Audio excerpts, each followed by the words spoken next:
Halo, kembali lagi bersama kami di Partai X.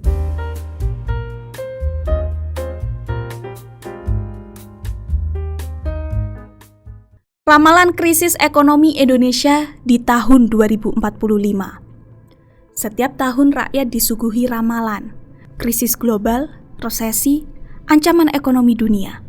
Pemerintah begitu rajin bicara soal bahaya yang akan datang, seakan mereka adalah peramal ulung. Tapi rakyat bukan butuh ramalan, rakyat butuh solusi nyata. Ironisnya, ramalan ini sering dijadikan tameng untuk menutupi kegagalan. Harga beras melonjak hingga lebih dari Rp14.000 per kilogram di tahun 2024. Langsung dilempar alasan global. Rupiah melemah ke kisaran Rp15.900 per dolar Amerika Serikat. Lagi-lagi alasan global. Tingkat pengangguran masih di atas 7,8 juta orang menurut BPS tahun 2023, kembali dilempar ke kondisi internasional. Padahal, masalahnya di negeri ini jelas, korupsi yang merajalela, kebijakan yang salah arah, dan pejabat yang sibuk menyelamatkan diri sendiri ketimbang menyelamatkan rakyat.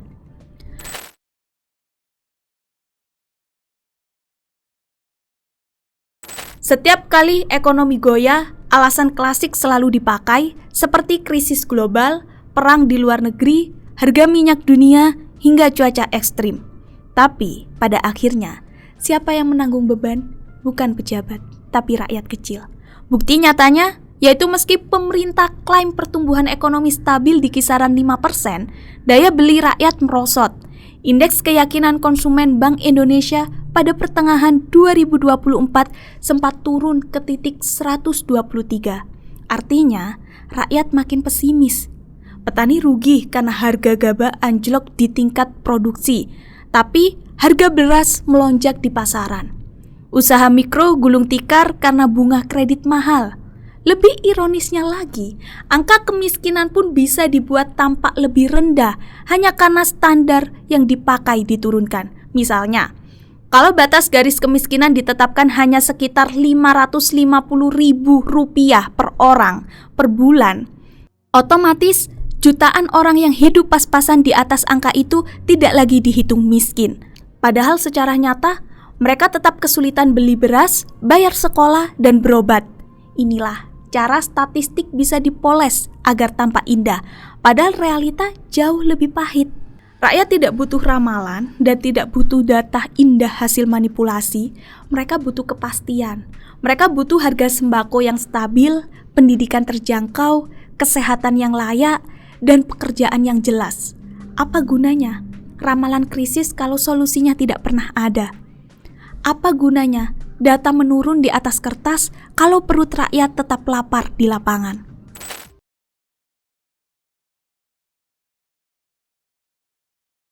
Pejabat begitu pandai menata kata ada wacana Indonesia Emas 2045.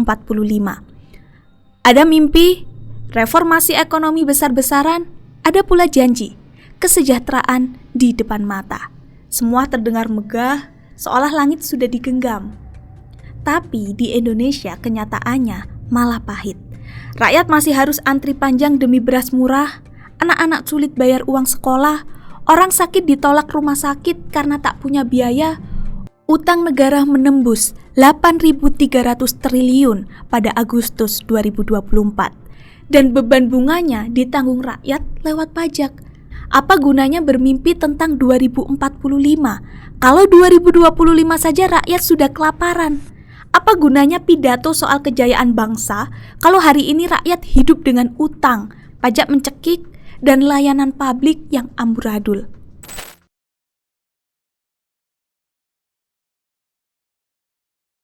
Setiap kali ekonomi goyah, yang paling rajin keluar bukan kebijakan, tapi pernyataan. Pemerintah sibuk berpidato di forum internasional, sibuk wacana di dalam negeri, sibuk menakut-nakuti dengan ancaman global, padahal angka jelas menunjukkan bahwa pengangguran masih tinggi, harga pangan melonjak, daya beli merosot. BPS mencatat tingkat kemiskinan di Maret 2024 masih 9,03% atau 25 juta orang.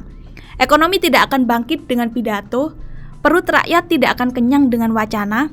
Kalau pejabat hanya pandai bicara, sementara rakyat harus menanggung krisis sendiri, itu bukan kepemimpinan, itu pengkhianatan.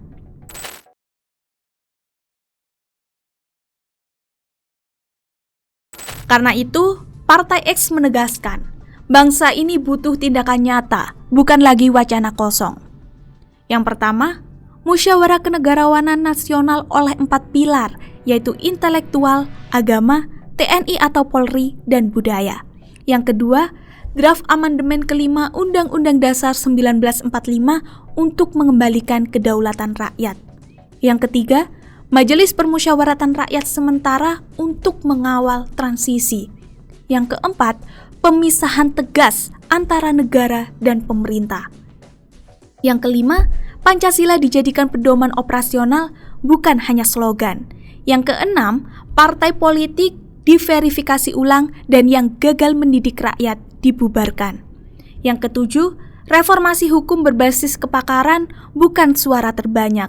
Yang kedelapan, transformasi birokrasi digital untuk potong rantai korupsi. Yang kesembilan, pendidikan moral dan politik berbasis Pancasila di sekolah. Dan yang ke-10, media negara dipakai untuk pendidikan moral dan politik rakyat. Karena bangsa ini tidak akan pernah maju kalau pemerintah hanya pandai bicara tapi gagal bekerja. Ekonomi rakyat butuh kerja nyata, bukan ramalan dan retorika. Itu tadi video dari kami. Jangan lupa like, comment, and subscribe. Dan kami Partai X pamit.